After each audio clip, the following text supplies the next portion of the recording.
from the Brush and Boltgun. Today I'm going to be doing a tutorial on how to paint Winter Camo on a bolt action IS-2 Russian tank. If you like the channel and you'd like to support me, my Ko-fi and Patreon pages are linked below. Now on to the video. So this is the finished Winter Camo on the IS-2 tank.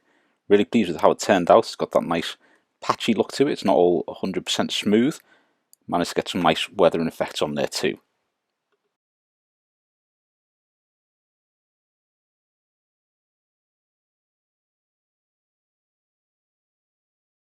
So I'm going to use some Vallejo White for this, and I've mixed that with water and got it to the consistency almost like milk, possibly a little bit thinner. And all I'm going to do is use a small layer brush to start brushing this on, trying to keep as up and down stroke as possible, as though it's some guy has been going along there with his little paintbrush and painting up the whole thing. Now what you might find is certain areas might have that kind of waterproof effect where you can see the paint kind of pooling there. It doesn't matter too much. You can either try and rub through that with the paintbrush or just wait till it's dried and try and put another layer over the top of the areas where it's gone patchy. But it doesn't matter too much, because when they're painting on the tank there will be areas where it's not going to stick to as well, and you're going to also get kind of rust patches and areas where it's going to flake off a lot easier than other places. So it doesn't matter that it's not 100% coverage.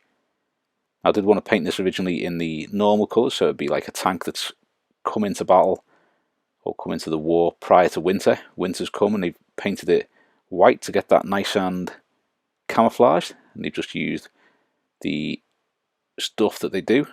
I can see here occasionally when you're using the water and paint together, you'll get like little, almost like little lumps where the acrylics maybe started to dry in places. But if you get any of those little parts on it, you can just clean that brush off and then sort of scrape them off and carry on as you were.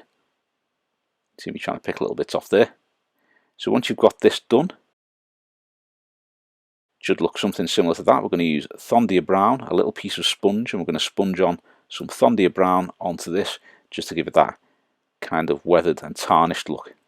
Now you can see where I've put the whitewash on. I haven't gone round the edges because I figured they'd be quite well scraped from people climbing up and all over it. They're the bits that are going to catch, or they're the bits that are going to have the either bare metal or the colour below the whitewash showing through. Also using the Thondia Brown to sponge onto certain areas like that would have been caught and weathered that little bit more. Little bits on the sides there where maybe it's collided with things. And on the back and on the front as well. We can kind of see the patchy effect of the whitewash on top of here.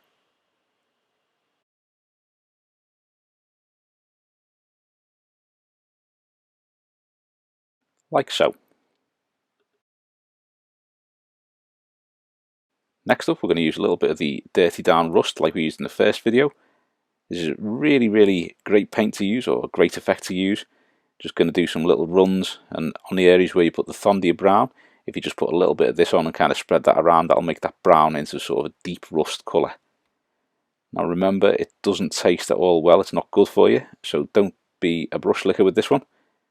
Just get some water, run it under the water, or in the pot or what have you. But make sure you give that a good clean if it's going anywhere near your mouth, because it does taste absolutely vulgar. Next up, we're going to use some Citadel Mephiston Red. We're going to use this to do the numbers again. So what I'm doing here is you can see the numbers coming through that whitewash, and I'm just going over them with the red, because they seem to have painted a lot of the numbers in red just to make those stand out against the white. We're also going to do a Russian star on the side here, the 5-pointed red star. So I'm painting this like you would paint a pentagram or a pentacle or whatever you want to call them. And then all we're going to do is even up those to make sure those lines are roughly the same length, and the sections of the points of the star are all roughly the same size. Then we're just going to go trace over the white numbering. Doesn't matter if a little bit's showing through, because it's going to be over painted from the previous colours like they would have done. So it doesn't matter if you've got a little bit of a silhouette around there, it just looks like it's been painted over quickly to get it back into action as quick as they can. So here I'm using a little bit of the Forgeworld black soot weathering powder, but any kind of black weathering powder, or even Nuln Oil as well. You'd be able to use Nuln Oil, just give that a couple of little coats of that. Wait till the first coat's dried, give it another coat, and just brush some of that on. But with the black soot you can just keep applying it to get it darker and darker, to make it look like it's got a bit of carbon built up there. Also going to do this on the vents at the back here too. Get those so they're a bit carbonised. Now I'm going to use a little bit of the Vallejo Pigments, the medium iron oxide. I'm just going to dust on a few little bits of this around the sides where the wheels are. Get a little bit of that in there, and in sort of little areas where water or dampness will collect on the armour of the tank as well. It's just to give it that kind of weathered look, because if it's going to be in snow for a long time, it's going to have those little rusty bits in there from being a little bit damp and that kind of thing.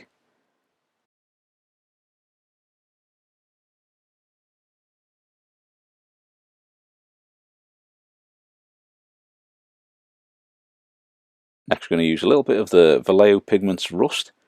Just add a little tiny bit of this lighter rust colour to certain areas, just so it's catching maybe where liquids would collect and that kind of thing, and just to give that a little bit of colour to break it up.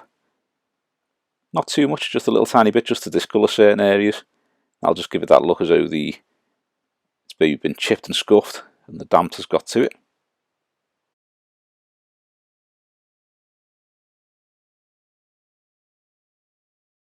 The final thing is we're going to use a little bit of Vallejo Pigments Burnt Umber.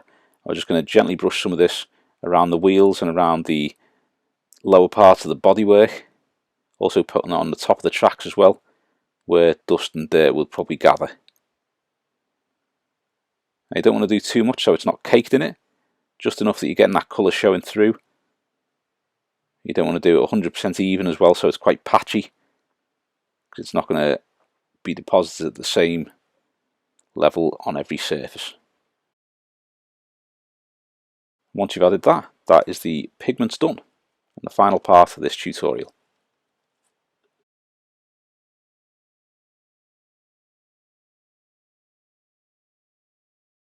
Really pleased with how the winter camos turned out. Got some nice little bits of weathering on there, got that patchy white paint, and also all the numbers and different parts showing through. Thanks for watching. I hope you've enjoyed the video, and if you have, please give it a thumbs up and subscribe to the channel so you don't miss any future content. Also, think about subscribing to some of our other social media, linked below. Thanks very much. If you like the channel and you enjoy the content and you'd like to support me, my Coffee and Patreon pages are linked below. Thanks very much.